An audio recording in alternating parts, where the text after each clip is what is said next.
अस्सलाम वालेकुम स्टूडेंट्स। आज फाइनल अकाउंट्स का एक और प्रॉब्लम करते हैं स्टूडेंट्स। पिछली क्लास में जो हमने प्रॉब्लम किया था वो हमने trading and profit and loss account separate बनाया था, लेकिन इसी क्लास में हम एक कंबाइन एक स्टेटमेंट के फॉर्म में, जिसको हम इनकम स्टेटमेंट भी कहते हैं, एक स्टेटमेंट के फॉर्म में हम प्रॉफिट एंड लॉस अकाउंट बनाएंगे और देखते हैं कि उसको किस तरह बनाया जाता है। स्टूडेंट्स, ये हमारे पास डेटा गिवन है from the following balance prepare a trading and profit and loss account and balance sheet on 31 दिसंबर। 31 दिसंबर पे ये डेटा है। स्टॉक ऑन 1 जनवरी, ये हमारे पास ओपनिंग स्टॉक था। तो चलिए स्टूडेंट्स स्टार्ट करते हैं कि इसको किस तरह बनाते हैं। जैसे कि आपको पता है कि सबसे पहले हम सेल्स लेते हैं, सबसे पहले जो हम लेते हैं सो दैट इज़ सेल्स अगर हम देखें स्टूडेंट्स, यहाँ पे सबसे पहले हम ट्रेडिंग अकाउंट का पोर्शन ग्रॉस प्रॉफिट तक जो भी डेटा या ट्रांजैक्शन हम वहाँ पे रिकॉर्ड करेंगे, so that will be the portion of trading account but in statement form. अच्छा, सेल्स अगर हम देखें तो 60,000 सेल्स इज़ 60,000। अभी अगर हम देखें कि कोई सेल्स रिटर्न है भी कि नहीं, सेल हमने की, सो अगर हम यहाँ पे देखें तो रिटर्न इनवर्ड्स मींस कि ये सेल्स रिटर्न है, हमने सेल्स किया था और हमें कुछ चीज़ें वापस रिटर्न हुई, सो रिटर्न इनवर्ड्स ये हम माइनस करेंगे सेल से। सेल्स रिटर्न 1300, यहाँ पे हमारे पास आएगा नेट सेल्स। मैं यहाँ पे माइनस करता हूँ 60,000 माइनस 1300, सो इट बिकम्स 58,700। मैं यहाँ पे लिखूँ 58,700 स्टूडेंट्स, ये हमारे पास आया नेट सेल्स। अभी यहाँ से अगर आपको पता है तो इनकम स्टेटमेंट का फॉर्मेट है कि हम सेल से कॉस्ट ऑफ सेल्स या कॉस्ट ऑफ गुड्स सोल्ड जिसको हम कहते हैं वो माइनस करते हैं। तो अभी इसके बाद पोर्शन स्टार्ट होगा कॉस्ट ऑफ गुड्स सोल्ड का, जिसको हम CGS से डिनोट करते हैं या cost of sales. So cost of sales या CGS उसका स्टार्ट होता है ओपनिंग स्टॉक से। सो हम देखेंगे कि हमारे पास opening stock, yes this is our opening stock which is 11,000। So यहाँ से हम स्टार्ट लेंगे।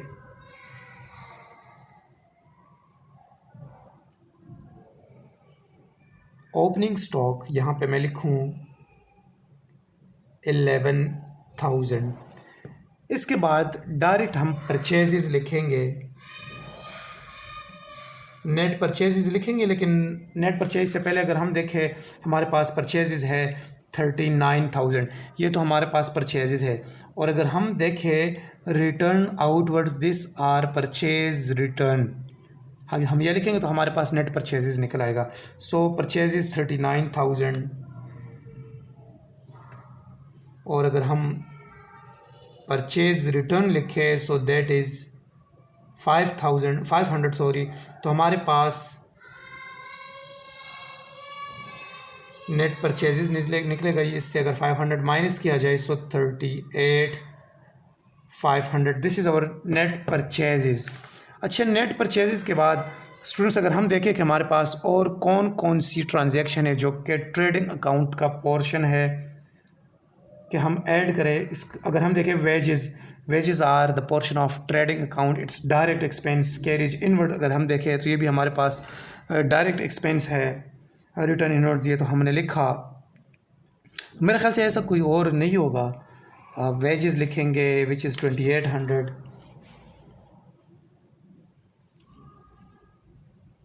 ये प्लस होगा इसके साथ कैरिज इनवर्ड्स,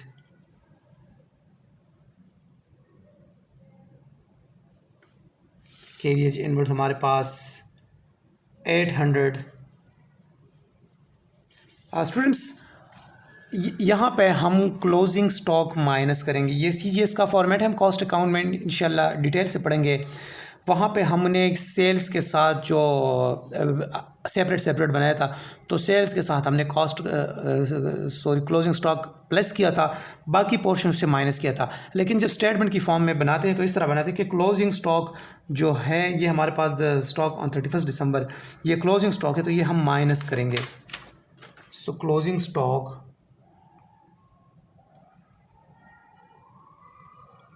25,000, इससे हमारे पास आएगा ग्रॉस प्रॉफिट।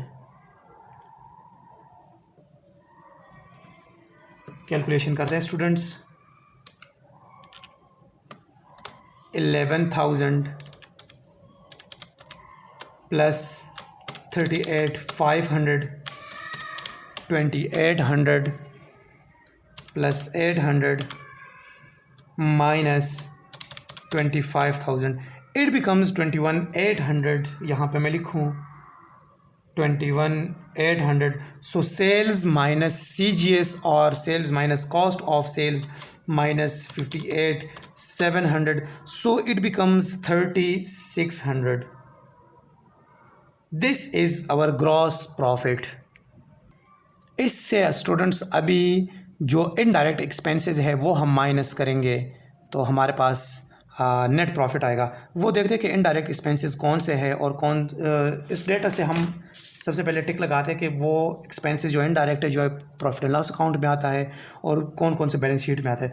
तो स्टूडेंट्स अगर हम यहाँ पे देखें सो इंश्योरेंस ये हमारे पास इनडायरेक्ट एक्सपेंस है जो कि आता है प्रॉफिट एंड लॉस अकाउंट में। बिल्स रिसीवेबल ये हमारे पास बैलेंस शीट का हिस्सा है और एसेट्स है डेटर्स ये भी हमारे पास बैलेंस शीट है। मैं लिखूँ कि मुझे पता चले, ये हमारे पास इनडायरेक्ट एक्सपेंस है।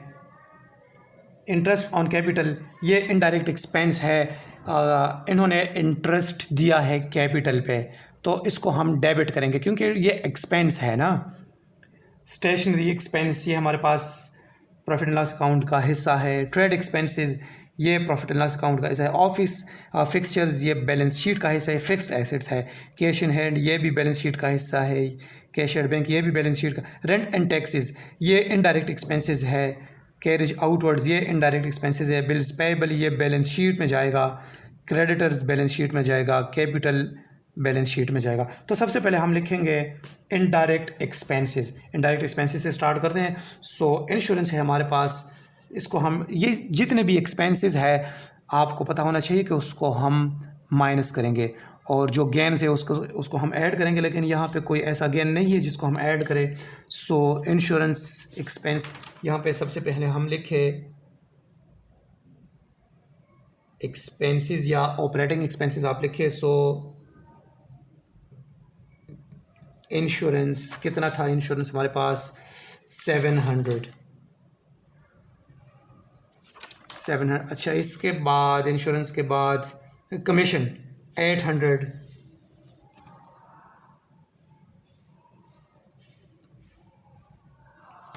इसके बाद हम लिखे तो interest on capital 700। Interest on capital 700। Stationery अगर हम देखें ये भी हमारे पास एक्सपेंस है। Stationery expense 450।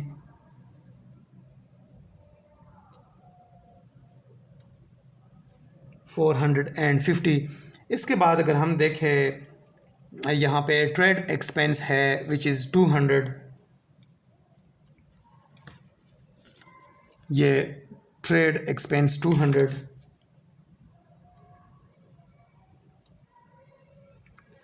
ये भी हमने लिखा ट्रेड एक्सपेंस 200। इसके बाद देखेंगे टैक्सेस एंड रेंट ये हमारे पास 1100। Rent and taxes 1100।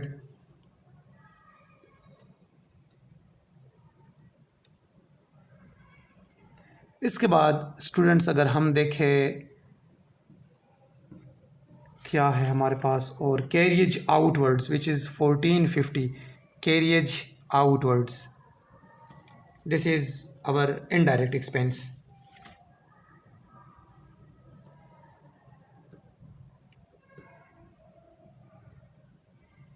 $1450 ये हमारे पास स्टूडेंट्स इस होल डेटा में ये हमारे पास इनडायरेक्ट एक्सपेंसेस थे। और अगर हम देखें तो इनडायरेक्ट एक्सपेंसेस नहीं है, वो बैलेंस शीट का पार्ट है, वो बैलेंस शीट में जाएंगे।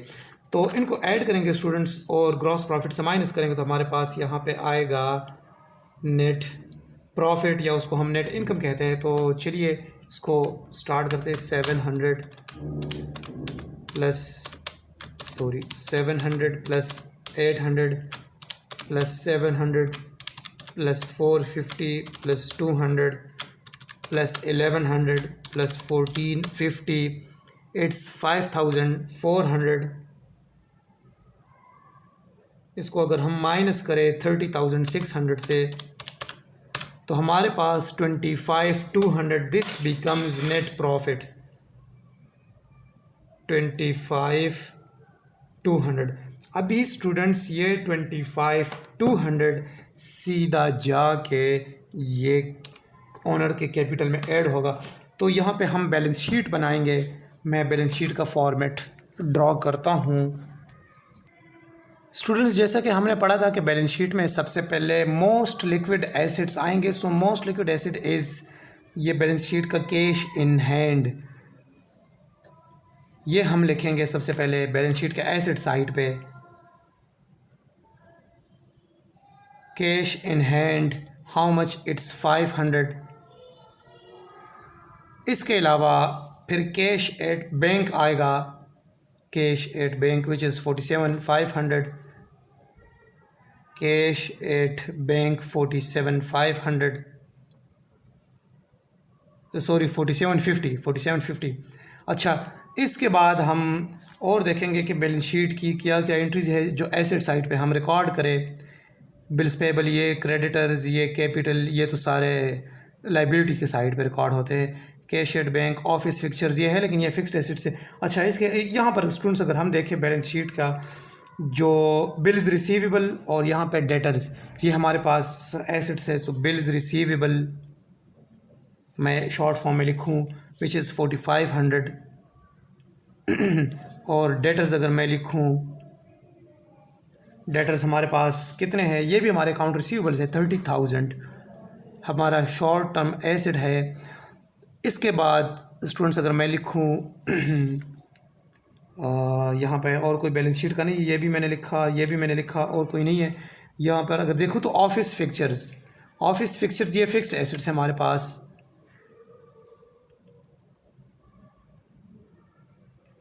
Office fixtures this is of ₹1,000। तो स्टूडेंट्स यहाँ पे कोई और ऐसा ट्रांजैक्शन नहीं है जो कि एसेट साइड पे हम रिकॉर्ड करें बैलेंस शीट में।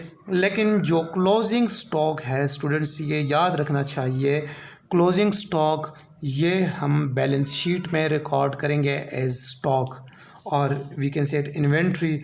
ये आगे जाके नेक्स्ट अकाउंटिंग पीरियड के लिए ये ओपनिंग स्टॉक बन जाएगा। सो स्टॉक या इन्वेंट्री अगर हम लिखें 25,000, यहाँ पे और कोई ऐसी एंट्री नहीं है कि जो एसेट साइड पे रिकॉर्ड किया जाए। अभी लाइबिलिटीज़ के साइड पे आते हैं कि लाइबिलिटीज़ के साइड पे क्या क्या रिकॉर्ड करें। ये भी रिकॉर्ड हुई बिल्स रिसीवेबल, ये डेटर्स ये भी रिकॉर्ड हुई, ये भी रिकॉर्ड हुई, ये भी रिकॉर्ड बैलेंस शीट। यहाँ पर अगर हम देखें तो बिल्स पेबल अगर हम देखें तो 3,000, ये लाइबिलिटीज़ के साइड पे बिल्स पेबल 3,000। इसके अलावा अगर हम देखें ये तो रिकॉर्ड हुई क्रेडिटर्स 19,650। क्रेडिटर्स क्या होता है ये आपको पता होना चाहिए। ये हमारे जो सप्लायर जिसको हमने पे करना है। सो 19,650। इसके अलावा ओनर्स कैपिटल है, owners capital is of 17,900।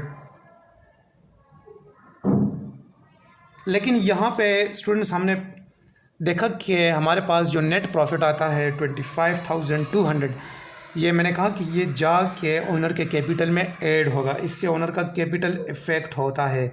Net profit 25,200, इसको अगर हम ऐड करें 17,900 plus 2,500, 17,900 plus 25,200, sorry 17,900 plus 25,200, so it becomes 43,100।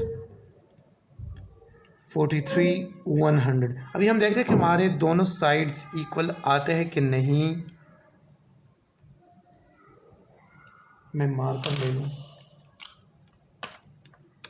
तो इट्स ऐड करें 500 plus 4750 plus 4500 plus 30,000 plus 25 plus 1000 26,000. So it becomes 65,750 asset side. 65,750. ये अगर हम टैली करें इसके साथ 3,000 plus 19,650 plus 43,100. This also becomes 65,750. So students, this was all about profit trading and profit and loss account and balance sheet. इससे next class में students हम final accounts करेंगे, लेकिन एडजस्टमेंट्स के साथ. एडजस्टमेंट्स आपको पता है कि हमने एडजस्टमेंट एंट्रीज पढ़ी थी, लेकिन एडजस्टमेंट एंट्रीज़ की हमने जर्नलाइजिंग पढ़ी थी, जर्नलाइजिंग और उसकी लेजर में पोस्ट करना. लेकिन फाइनल अकाउंट्स में एडजस्टमेंट्स वो हम इंशाल्लाह नेक्स्ट क्लासेस में उस पर क्वेश्चंस करेंगे. अब तक के लिए इतना ही. अल्लाह हाफिज़.